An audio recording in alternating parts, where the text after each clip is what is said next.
Hi friends, अगर आप हमारे वीडियो को सबसे पहले देखना चाहते हैं तो अभी हमारे चैनल को सब्सक्राइब करें और बेल आइकन दबाएं।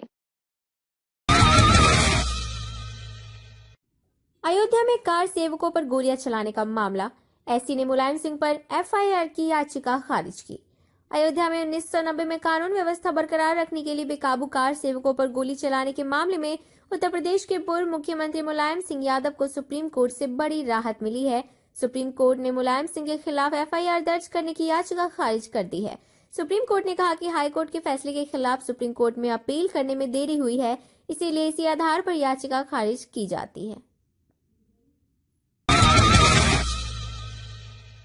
2019 का चुनाव लड़ेंगे प्रकाश राज। प्रशांत भूषण बोले, सभी राजनीतिक दलों को उनका स्वागत और सपोर्ट करना चाहिए। दक्षिणपंथी ताकतों का खुलकर विरोध करने वाले अभिनेता प्रकाश राज ने नए साल के मौके पर राजनीति में कदम रखने का फैसला किया है।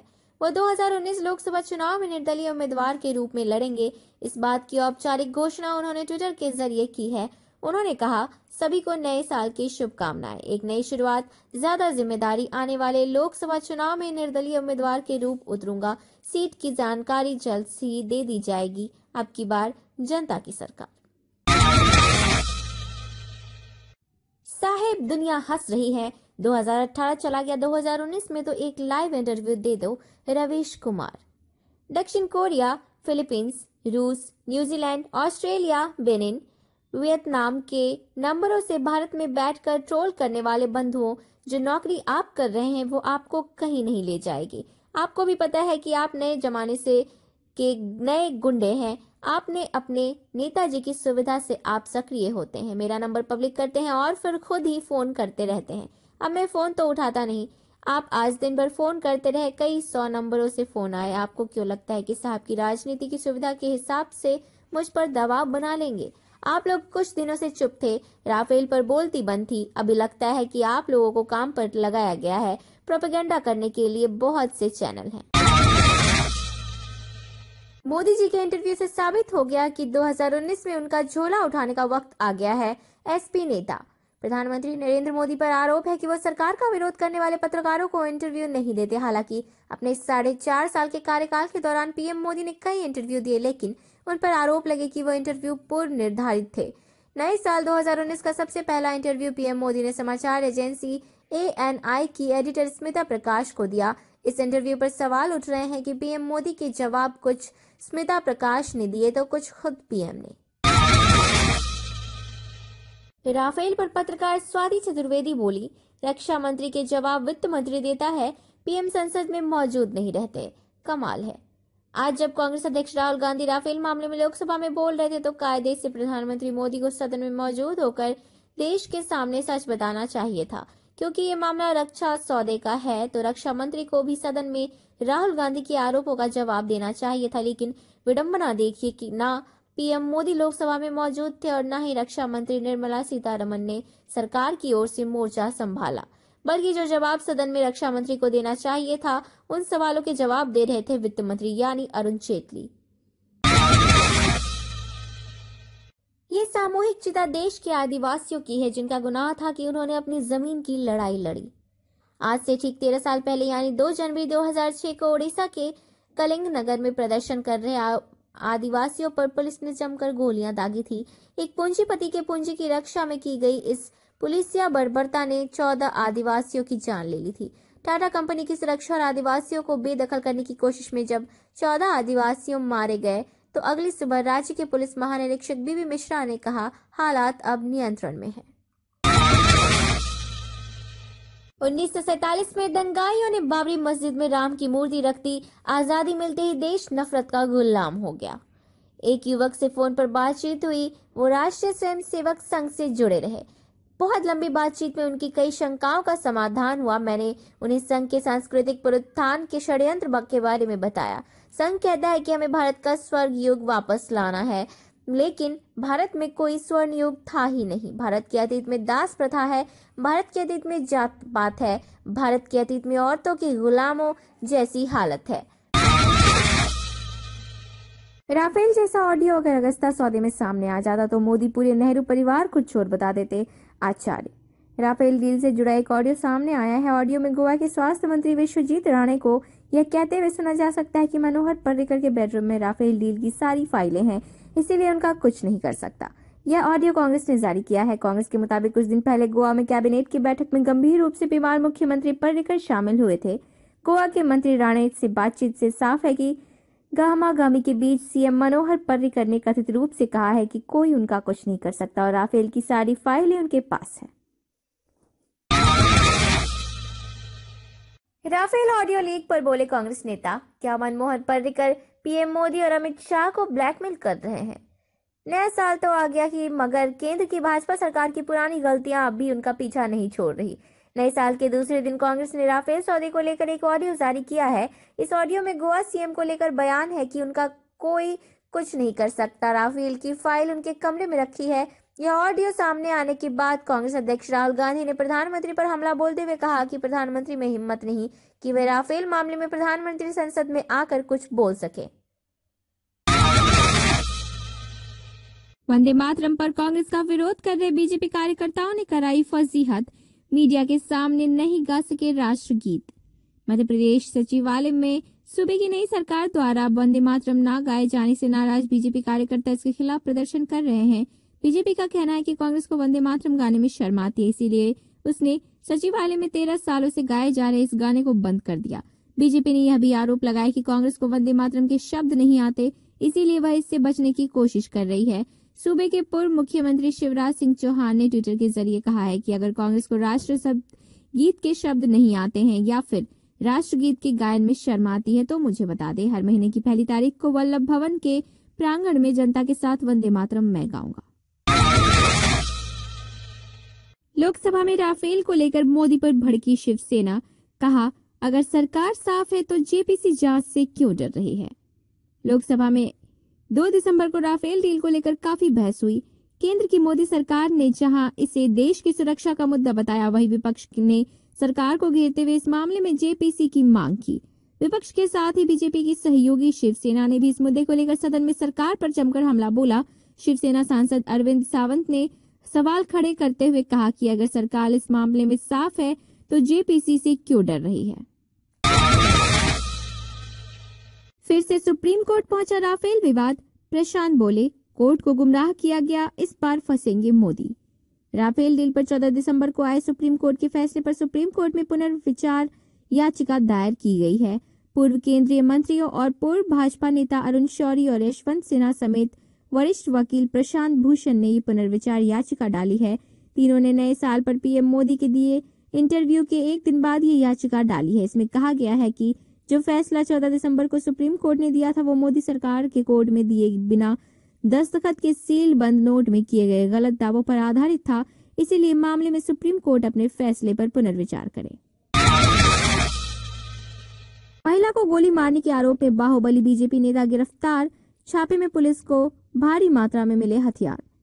बीजेपी नेता एवं जेडीयू के पूर्व बाहुबली विधायक राजू कुमार सिंह को गोरखपुर के कुशीनगर से गिरफ्तार किया गया है। उस पर दिल्ली में न्यू ईयर की पार्टी के दौरान पेशे से आर्किटेक्ट एक 45 वर्षीय महिला को गोली मारने का आरोप है। महिला का गंभीर हालत में इलाज चल रहा है। खबरों के मुताबिक 31 दिसंबर की रात दिल्ली एनसीआर के फतेहपुर बेरी इलाके के मांडी गांव स्थित राजू सिंह के फार्म हाउस में न्यू ईयर की पार्टी चल रही थी। पार्टी में सिंह ने अपने दोस्त विकास गुप्ता को भी बुलाया था। विकास पार्टी में अपनी पत्नी अर्चना के साथ पहुंचे थे। जश्न के दौरान शराब के नशे में धुत पूर्व विधायक ने हवा में फायरिंग शुरू कर दी। उसने 2-3 शॉट फायर किए, जिसमें एक गोली अर्चना के सिर में लगी और वह जमीन पर गिर गई। सबरीमाला में घुसी 2 महिलाओं ने पीएम मोदी को दिखाया आईना, बोली ये आस्था नहीं न्याय का मामला है। केरल के सबरीमाला मंदिर में प्रवेश कर महिलाओं ने वहां के स्थानीय लोगों को दिखा दिया कि वे अपने मौलिक अधिकारों को छीन के ही रहेगी। नए साल की शुरुआत एक सकारात्मक खबर के साथ हुई है। खबर केरल के सबरीमाला मंदिर से है। 2 स्थानीय महिला बिंदु और कनक दुर्गा ने सभी पाबंदी को तोड़ते हुए तड़के सुबह भगवान अयप्पा के मंदिर में प्रवेश कर लिया है। बिंदु और कनक दुर्गा पहली ऐसी 2 महिला है जिन्होंने भगवान अयप्पा के मंदिर में प्रवेश किया है। दरअसल सबरीमाला वह मंदिर है जहां 10 से 50 साल की महिलाएं प्रवेश नहीं कर सकती थी। सुप्रीम कोर्ट ने सितंबर महीने में सबरीमाला मंदिर में फैसला सुनाते हुए कहा, मंदिर में महिलाओं पर लगे बैन को हटा दिया था। बैन हटने के बाद भी महिलाओं को मंदिर में प्रवेश की इजाजत नहीं थी। मुलायम सिंह यादव बोले, ठीक से जिम्मेदारी निभाए अखिलेश, 2019 में भाजपा को हराना है। समाजवादी पार्टी के लिए जो जमीन मुलायम सिंह यादव ने तैयार की थी, पार्टी अब अखिलेश यादव की अध्यक्षता में उसे बरकरार रखने में पिछड़ती हुई दिखाई दे रही है। ये कहना है समाजवादी पार्टी के संरक्षक मुलायम सिंह यादव का। मुलायम सिंह समय समय पर अपने बेटे और समाजवादी पार्टी के राष्ट्रीय अध्यक्ष अखिलेश यादव को नसीहत देते रहते हैं। उन्होंने एक बार फिर अखिलेश यादव को नसीहत दी है। दरअसल नए साल के मौके पर मुलायम सिंह यादव सपा मुख्यालय पहुंचे और वहां कार्यकर्ताओं के बीच पहुंचकर सभी को संबोधित करते हुए कहा कि सभी चुनाव की तैयारी में और मेहनत करें। इशरत जहां फर्जी एनकाउंटर के मुख्य आरोपियों को मिला इनाम, गुजरात की बीजेपी सरकार ने किया प्रमोशन। गुजरात के इशरत जहां फर्जी मुठभेड़ मामले में एक आरोपी अधिकारी को वहां की रूपानी सरकार ने प्रमोशन दिया है। साथ ही सोहराबुद्दीन शेख फर्जी मुठभेड़ मामले में हाल ही में आरोप मुक्त हुए एक अन्य पुलिसकर्मी सहित 6 IPS अधिकारियों को गुजरात की बीजेपी सरकार ने प्रमोशन दे दिया। इशरत जहां फर्जी मुठभेड़ मामले में CBI द्वारा आरोप पत्र में नामजद 7 पुलिस अधिकारियों में शामिल GL सिंघल को गांधीनगर के कमांडो प्रशिक्षण केंद्र के उप महानिरीक्षक से महानिरीक्षक के पद पर पदोन्नति की गई है। राफेल घोटाले की JPC जांच से क्यों डर रहे हैं मोदी, इससे दूध का दूध पानी का पानी हो जाएगा, राहुल गांधी। संसद में साल का पहला सत्र हंगामे के साथ शुरू हुआ। 2 दिसंबर 2019 को संसद में शीतकालीन सत्र का 13वां दिन, जहां एक तरफ राज्यसभा में 3 तलाक पर चर्चा हुई, वहीं दूसरी तरफ लोकसभा में राफेल डील पर हंगामा हुआ। कांग्रेस अध्यक्ष राहुल गांधी ने राफेल डील से जुड़े एक कथित ऑडियो टेप को सदन में चलाने की इजाजत मांगी, लेकिन लोकसभा स्पीकर सुमित्रा महाजन ने इनकार कर दिया। दरअसल गोवा की बीजेपी सरकार में हेल्थ मिनिस्टर विश्वजीत राणे की एक गुमनाम शख्स के साथ बातचीत का ऑडियो लीक हुआ है, जिसमें बीजेपी नेता कथित रूप से कह रहे हैं, वंदे मातरम तो गाना चाहिए, लेकिन इसे गाकर व्यापम कोयला और डंपर घोटाला नहीं करना चाहिए। संजय सिंह। मध्य प्रदेश सचिवालय में वंदे मातरम न गाए जाने को लेकर विवाद खड़ा हो गया है। बीजेपी इसके विरोध में प्रदर्शन कर रही है। बता दें कि सचिवालय में 13 सालों से महीने की पहले कार्य दिवस पर वंदे मातरम गाने की परंपरा थी। बीजेपी कार्यकर्ताओं के साथ ही पूर्व मंत्री शिवराज सिंह चौहान ने भी इस पर आपत्ति जताई है। उन्होंने मीडिया से बात करते हुए कहा, वंदे मातरम से देशभक्ति की भावना हृदय में प्रज्वलित होती है, इसीलिए बीजेपी सरकार ने हर सप्ताह कैबिनेट मीटिंग से पहले वंदे मातरम गान का फैसला किया। राफेल ऑडियो लीक पर बोले कांग्रेस नेता, चौकीदार चोर ही नहीं डकैत भी निकला। नया साल राफेल डील में नई मोड़ लेकर आया है। 2 जनवरी 2019 की सुबह कांग्रेस ने राफेल डील से जुड़ा एक ऑडियो जारी किया। ऑडियो में गोवा के मंत्री को ये कहते हुए सुना जा सकता है कि मनोहर पर्रिकर ने ये कहा है कि कोई उनका कुछ नहीं कर सकता, क्योंकि राफेल लव डील की सारी फाइलें उनके पास है, उनके बेडरूम में है। इस ऑडियो लीक के बाद अब हर जगह एक ही सवाल है कि आखिर पर्रिकर के पास मौजूद फाइलों में ऐसा कौन सा राज दफन है। क्या राफेल डील के समय रक्षा मंत्री रहे मनोहर पर्रिकर ऐसा कुछ जानते हैं जिसके बाहर आने पर पीएम मोदी और बीजेपी असहज हो सकते हैं। देश जानना चाहता है कि पर्रिकर के पास राफेल के कौन से राज दफन है जिस पर चौकीदार पर्दा डाल रहे हैं। राफेल डील मामले में गोवा की बीजेपी सरकार के मंत्री का ऑडियो लीक होने से देश की सियासत में भूचाल आ गया है। ऑडियो में गोवा के मंत्री को ये कहते हुए सुना जा सकता है कि मनोहर पर्रिकर ने ये कहा है कि कोई उनका कुछ नहीं कर सकता, क्योंकि राफेल डील की सारी फाइलें उनके पास है, उनके बेडरूम में है। इस ऑडियो लीक के बाद अब हर जगह एक ही सवाल है कि आखिर पर्रिकर के पास मौजूद फाइलों में ऐसा कौन सा राज दफन है। कांग्रेस भी यह पूछ रही है कि राफेल की फाइलों में वो कौन सा भ्रष्टाचार व गड़बड़ झाला है जिस पर चौकीदार पर्दा डाल रहे हैं। राहुल गांधी का पीएम मोदी पर तीखा हमला, कहा उनकी हिम्मत नहीं है कि राफेल मामले पर सदन में आकर जवाब दे सकें। राफेल मामले में गोवा के मंत्री का ऑडियो लीक होने के बाद कांग्रेस पीएम नरेंद्र मोदी पर जबरदस्त तरीके से हमलावर है। कांग्रेस प्रेसिडेंट राहुल गांधी ने लोकसभा में पीएम मोदी पर तीखा हमला करते हुए कहा है कि उनकी हिम्मत नहीं है कि राफेल मामले पर सदन में आकर जवाब दे सके। राहुल गांधी यही नहीं रुके, उन्होंने सवाल किया कि आखिर क्यों ये डील हिंदुस्तान एरोनॉटिक्स लिमिटेड से लेकर 10 दिन पहले बनी अनिल अंबानी की रिलायंस डिफेंस को दे दिया गया। राहुल गांधी ने मोदी पर प्रहार करते हुए कहा कि कर्ज में डूबे अंबानी को फायदा पहुंचाने के लिए राफेल डील अंबानी को दिया गया। सावित्रीबाई फुले, जिन्होंने भारत की मरी हुई और मार दी गई औरतों को दोबारा से जन्म दिया, रवीश कुमार। दोस्त साड़ी लेकर जाती थी, रास्ते में कुछ लोग उन पर गोबर फेंक देते थे। गोबर फेंकने वाले ब्राह्मणों का मानना था कि शूद्र अतिशूद्रों को पढ़ने का अधिकार नहीं है। घर से जो साड़ी पहनकर निकलती थी वो दुर्गंध से भर जाती थी। स्कूल पहुंचकर दूसरी साड़ी पहन लेती थी, फिर लड़कियों को पढ़ाने लगती थी। यह घटना 1 जनवरी 1848 के आसपास की है। इसी दिन सावित्रीबाई फुले ने पुणे शहर के भीड़ेवाड़ी में लड़कियों के लिए स्कूल खोला था। उनका जन्मदिन है। आज के दिन भारत की सभी महिलाओं और पुरुषों को उनके सम्मान में उन्हीं की तरह का टीका लगाना चाहिए, क्योंकि इस महिला ने स्त्री को ही नहीं मर्दों को भी उनकी जड़ता और मूर्खता से आजाद किया है। बसपा सुप्रीमो मायावती ने केंद्र की बीजेपी सरकार पर निशाना साधते हुए उसे जन विरोधी और अहंकारी करार दिया है। मायावती 1 जनवरी को पीएम मोदी के ANI को दिए साक्षात्कार पर प्रतिक्रिया दे रही थी। बहुजन समाज पार्टी प्रमुख मायावती ने कहा, बीजेपी में बहुत अहंकार है, वो अपने हर फैसले को सही मानती है। उसका ये गुरूर 2019 में लोकसभा चुनाव में हारने के साथ ही जाएगा। उन्होंने कहा कि बीजेपी मानती है कि वो जो कर रही है सही कर रही है। उसके हर फैसले से लोग खुश होकर तालियां बजाते हैं। बीजेपी का मानना है कि वो जो कर रही है सही कर रही है। पीएम मोदी की जनसभा में काले कपड़े, जूते से लेकर टाई तक बैन। मसला सुरक्षा है या विरोध का डर? काली शर्ट, पैंट, स्वेटर, कोट, मोजा, जूता, मफलर और यहाँ तक कि काली टाई, सभी तरह के काले कपड़े बैन कर दिए गए हैं नरेंद्र मोदी की होने वाली रैली के लिए।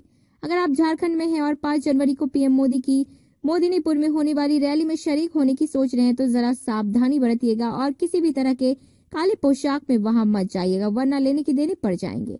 दरअसल मोदिनीपुर में होने वाली प्रधानमंत्री की जनसभा के लिए काले कपड़े पूरी तरह से प्रतिबंधित कर दिए गए हैं।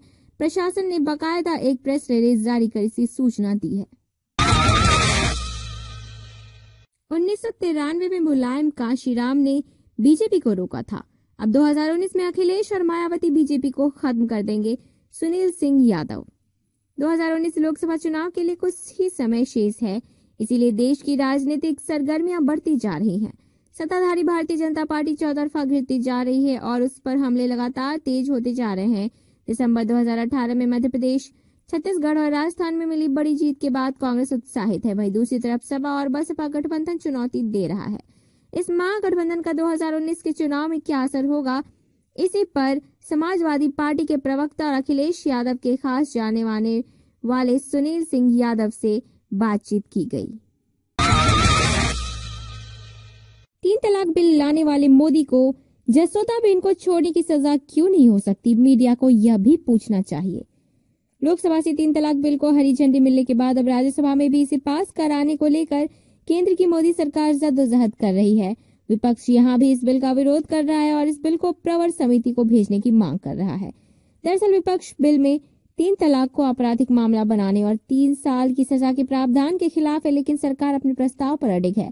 उसका कहना है कि यह बिल महिलाओं के अधिकार के लिए है, इसीलिए इसे सख्त बनाने के लिए सजा का प्रावधान जरूरी है। योगी ने कब्र से निकालकर रेप की बात कही थी, अब प्रदेश के दबंग महिलाओं को निर्वस्त्र कर पीट रहे हैं।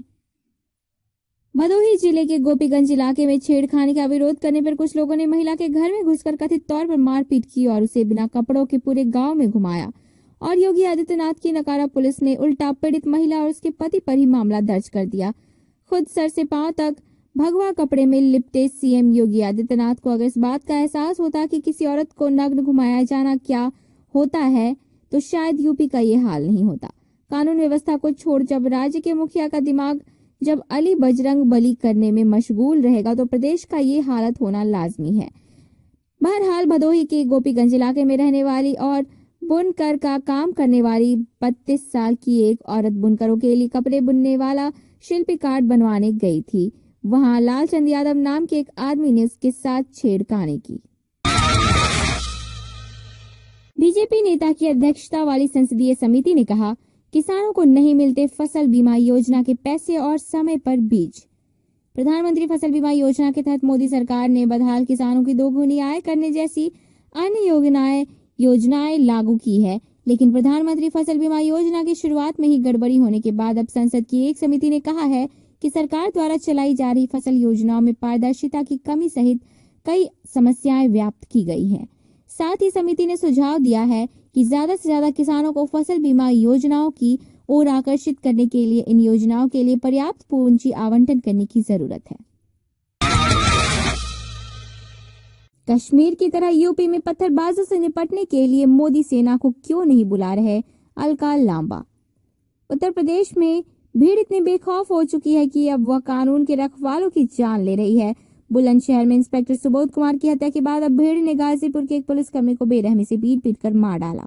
मामला गाजीपुर के नौनेरा इलाके का है, जहां पत्थरबाजी की घटना में एक पुलिस कांस्टेबल सुरेश वत्स शहीद हो गए। हिंसा का आरोप निषाद पार्टी के कार्यकर्ताओं पर लग रहा है। दरअसल निषाद पार्टी और सुहेल देव भारतीय समाज पार्टी के कार्यकर्ता शहर में प्रधानमंत्री नरेंद्र मोदी की रैली का विरोध कर रहे थे, लेकिन जब पुलिस ने उन्हें विरोध करने से रोका तो कथित तौर पर कार्यकर्ता भड़क गए और पुलिस पर पथराव करने लगे। एनडीए सहयोगी अपना दल ने पीएम मोदी को दी चुनौती। महासचिव बोले, वाराणसी में हम लड़ेंगे चुनाव। केंद्र में भाजपा के सहयोगी और अपना दल ने आज गाजीपुर में हुई पीएम मोदी की रैली का बहिष्कार किया है। साथ ही अपना दल चीफ आशीष पटेल ने यह ऐलान किया कि पार्टी आइंदा किसी भी सरकारी कार्यक्रम का हिस्सा नहीं रहेगी। आशीष पटेल अपना दल के प्रमुख हैं और मोदी सरकार में मंत्री अनुप्रिया पटेल के पति हैं। उनके इस ऐलान के पीछे वजह बताई जा रही है पीएम मोदी के स्वागत कार्यक्रमों से उनको दूर रखे जाने को। कुछ पहले अनुप्रिया पटेल भी बीजेपी पर अपमानित करने का आरोप लगा चुकी है। माइंड द न्यूज रूम की रिपोर्ट। Thank you for watching our video. अगर आपको हमारी वीडियो पसंद आई हो तो इसे लाइक जरूर करें और हमारे चैनल को सब्सक्राइब करना ना भूलें।